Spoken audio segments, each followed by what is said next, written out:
Dear colleagues, today I will present you my software, GeoSpring 1.0. This software was developed for the design of shallow and deep foundations, as you see.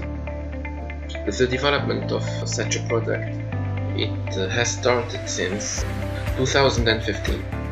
So today we will see the futures of GeoSpring in the design of shallow and deep foundations. So let's go ahead. Basically, GeoSpring, it contains 4 modules. The first module, it's about the design of shallow and deep foundations. So it computes the bearing capacity and settlement. The second module, it's about pile foundations. So it computes the settlement of pilot foundations, single piles and group of piles also. The third module, it's about the design of rigid inclusions. And the final module, it's about the settlement of embankments. So the short-term and long-term settlement of embankments. So we'll see now how we pre-design a rigid inclusion alternative using GeoSpring.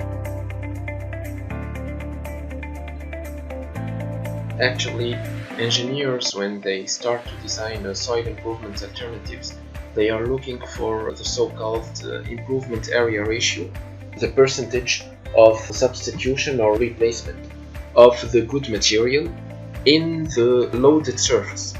Okay, so we put a rigid inclusion. So here we put the layer type, okay, or the type of layer in the geotechnical cap, and here we put the thickness of each layer. Example here, let us say that it will be clay 5 meters, clay also 7 meters. After that it becomes sand, and sand here it will be 5, for example. Here it will be 5. Here you will put the deformation modulus and the Poisson ratio of each layer.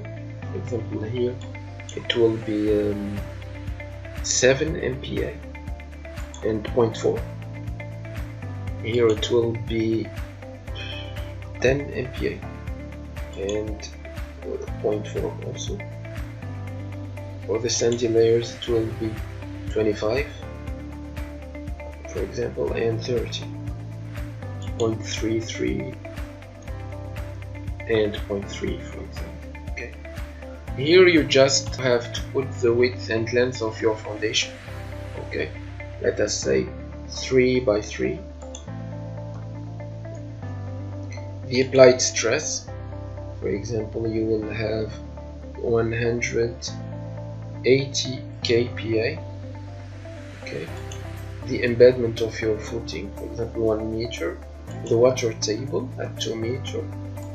Here you have to put the diameter of your inclusion. Okay, for example, 0.6. The length of your inclusion, it will be here, for example, 5 plus 7, it will be 12, because at sand deformation moduli start to increase. They start to be stiff enough to not have a large settlement. So let us say 12, the length of the columns. The inclusion modulus, let us say, for example, 35 MPa, and the target settlement, for example, you would like that your target settlement will be 0.025, 2.5 centimeter of settlement. And here you push the button. You will have here the curve giving you the variation of the improvement area ratio as a function of the target settlement. For example, our target settlement was 2.5 centimeter target settlement. So you have to put 33.6% of your material, your rigid inclusion material, to attain this target settlement. To have 2.5 centimeter of settlement, you should put an improvement area ratio equal to 33%. But here you have all the curve with all the target settlement.